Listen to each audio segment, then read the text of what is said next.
Hier, je me suis fait percuter par un vélo, un cycliste, enfin une cycliste. Je marchais et elle m'a percuté de plein fouet de dos et je vais bien. Je voulais simplement vous partager cette expérience parce que ça m'a amené à comprendre encore plus de nouvelles choses et à approfondir dans l'intelligence émotionnelle. Donc à ce moment-là, moi je suis en train de marcher dans ma ligne, en train d'aller visiter un endroit que je ne connais pas. Je suis en week-end tranquillement et j'ai une dame, de 66 ans qui me percute et qui me percute de dos là, dans mon dos et qui, tombe et tombe inconsciente, en fait. Donc de là, pompiers et cetera. Bref, la femme se reprend conscience finalement à l'arrivée des pompiers et pendant tout ce temps, j'ai eu l'impression que c'était de ma faute. Je me suis dit: «Peut-être que j'ai fait un pas de côté, peut-être que peut-être que j'ai fait quelque chose qui a amené cette dame à me rentrer dedans». Tu vois? Il y avait ce truc de mon émotionnel se sentait coupable et pourtant mon cerveau était en train de dire: «Bah non, tu rien fait, tu marchais tout droit, tu allais dans un truc, il y avait, la place de 3 camions l'un à côté de l'autre pour passer à côté de toi, c'est un parking, il y avait pas de piste cyclable». Mon cerveau m'a amené tous les arguments logiques qui faisaient que c'était pas de ma faute, d'accord?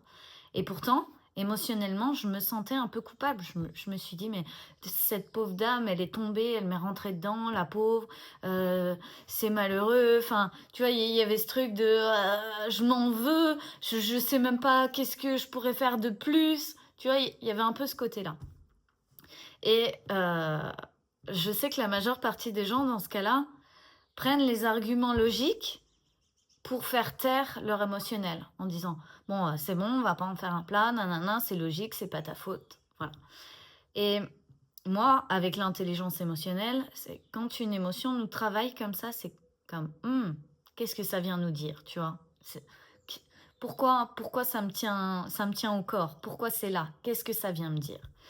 Donc je vais, interroger mon émotion et en fait, ce qui se passait, c'est que je je ne prenais pas je ne prenais pas ma responsabilité d'être présente. En fait, c'est comme si j'avais je suis d'accord de prendre ma responsabilité d'action, genre si j'ai fait un mouvement brusque ou quelque chose, là, je suis d'accord que ce soit de ma faute. Si je suis capable de prendre ma responsabilité émotionnelle, si je ressens quelque chose, de me dire: «Bah, c'est à moi, c'est à moi de gérer ça, de voir ça». Mais j'étais pas, en fait, en mesure de prendre ma responsabilité de présence. C'est-à-dire que oui, ma simple présence, mon simple choix de venir à un endroit a aurait pu tuer quelqu'un, aurait pu littéralement tuer quelqu'un et je prenais pas ma responsabilité de présence. Je me disais: «Bah, voilà, je suis là, qu'est-ce que tu veux que j'y fasse?» Non, je suis là parce que j'ai choisi d'être là. D'ailleurs, pour l'histoire, j'ai pas choisi seule d'être à cet endroit-là. J'ai discuté avec des personnes. Donc j'étais en week-end, je rencontre quelqu'un qui, fait du bateau canoë avec qui je discute bien. Mon chéri l'aide à ranger son bateau et cetera. On voilà, on connaît pas ce monsieur, on discute une bonne vingtaine de minutes avec, c'est très sympa et il nous fait part: «Si vous dormez à Saint-Nazaire, demain, c'est quoi votre planning?» En plus, il nous le dit vraiment, juste on s'était déjà dit au revoir et il nous dit: «Mais demain, c'est quoi votre planning à Saint-Nazaire?» Et nous on dit: «Bah, rien, on n'a rien prévu de particulier». «Ah, vous devez aller voir la base sous-marine et tout, si les trucs de la guerre, tout ça, ça vous intéresse, il y a des choses». On dit: «OK» et donc on choisit d'écouter cette personne et donc on choisit de se rendre à cet endroit et parce qu'on fait ce choix, j'ai quelqu'un qui me rentre dedans à ce moment précis et je prenais pas ma responsabilité de présence en me disant: «Bah oui, c'est tous mes choix mis bout à bout, l'un après l'autre, qui m'ont conduit ici, d'accord? Et ma présence aurait pu tuer quelqu'un. Et peut-être que ma présence dans 10 jours peut tuer quelqu'un aussi d'une autre manière. Je sais pas. Bien sûr qu'elle a sa responsabilité de pas avoir regardé devant elle, de discuter avec une autre personne, d'être passé d'avoir voulu passer aussi près de moi, ou je sais même pas si elle m'a vue ou pas. Quand elle s'est réveillée, elle se souvenait de rien. Donc je ne sais même pas ce qui s'est passé pour elle. Et là n'est pas la question. La question, c'est quelle est ma part de responsabilité là-dedans? Et ma seule part de responsabilité là-dedans, c'est d'avoir été présente. Et je la prenais pas, en fait. Je voulais pas la prendre. Je me disais, ah, présent, c'est normal, je suis là, j'ai décidé d'être là. Oui, j'ai décidé d'être là. Donc c'est ma responsabilité, tout ce qui se passe vis-à-vis de moi à cet endroit-là, parce que j'ai décidé de ma présence. C'est un niveau de responsabilité que j'avais encore jamais pris et atteint. Donc cet accident malheureux qui m'a ramené quelques douleurs et bleus et hématomes m'a permis quand même de comprendre ça et de voir les endroits où je prenais pas ma responsabilité, et ça en fait partie. Donc j'ai décidé maintenant que effectivement j'allais prendre ma responsabilité de présence, en plus de ma responsabilité d'action, en plus de ma responsabilité émotionnelle, en plus de ma responsabilité de décision, de choix, de conséquences, je prends aussi ma responsabilité de présence. Et je crois que ça change beaucoup de choses parce que je me sens plus ancrée, je me sens plus à ma place, encore plus que ce que je pouvais me sentir avant. Je me sens comme tellement solide. Et là, pour le coup, physiquement, pendant cet accident, physiquement, je ne suis pas tombée. Je sais pas, elle arrivait quand même assez vite. Elle m'a rentré dedans de plein fouet. Je ne suis pas tombée. Elle est tombée de son vélo. Elle est tombée sur la tête. Et je me suis dit, waouh, je suis solide. Et du coup, je suis encore plus solide. Je suis encore plus solide maintenant. Donc voilà, c'était pour vous décrypter une situation. Vous voyez, je vous avais parlé d'une nouvelle rubrique, décrypter des situations en termes émotionnels. Et ben voilà, ça commence maintenant. J'avais pas prévu ça puisque lundi on avait dit, on se fait des petits tirages et tout. Non, non. Je prends ce qu'il y a dans ma vie et je vous partage comment j'utilise toutes mes connaissances, tout ce qui est aussi à l'intérieur de moi et tout ce que je vis comme des leçons, des moyens d'évoluer, des moyens d'apprendre, des moyens de partager, des moyens de vivre encore mieux. Et c'était vraiment intéressant de voir à quel point il y avait une part de moi qui luttait comme non, on va pas prendre ce degré de responsabilité quand même. Est-ce qu'on est capable de faire ça? Attends, mais c'est horrible. Mais si tu dois avoir ta responsabilité de présence, mais ça veut dire que partout où tu vas, s'il se passe quelque chose avec toi, ça va être de ta faute. C'est horrible. Ouais.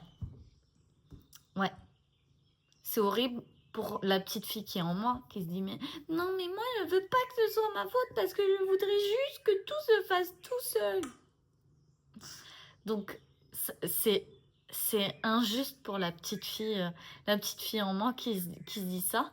Et puis c'est tellement juste pour la femme en moi qui décide de créer la vie qu'elle rêve. Et ça, c'est super chouette. C'est vraiment super chouette.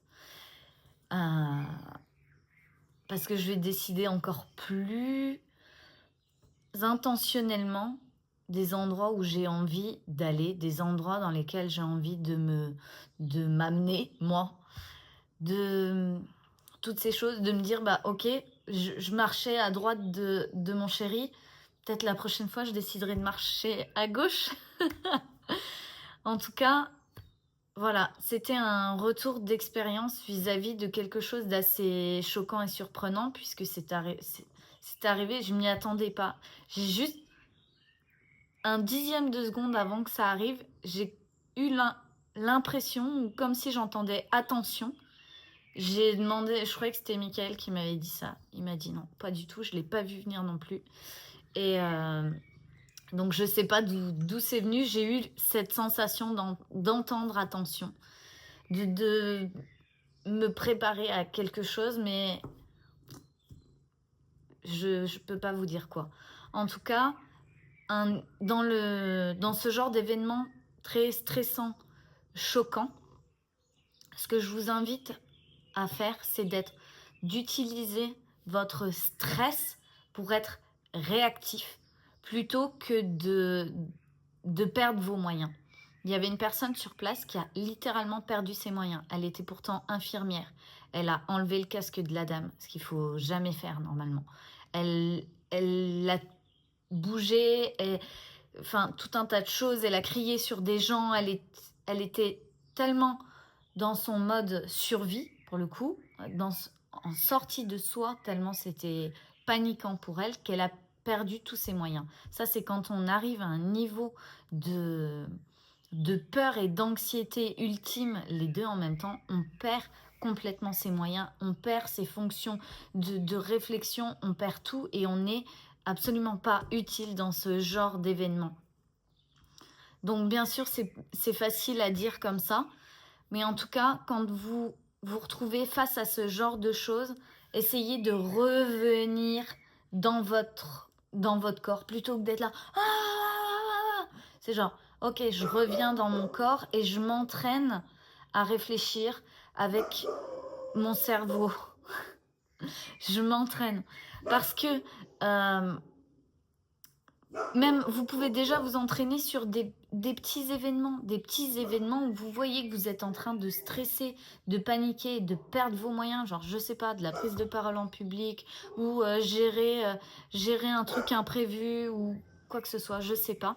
Vous pouvez vous entraîner et vous demander, vous dire ok, là je reviens dans mon corps, je reviens dans mon cerveau. Comment je gérerais ça si j'avais pas ce degré interne là de stress et de panique.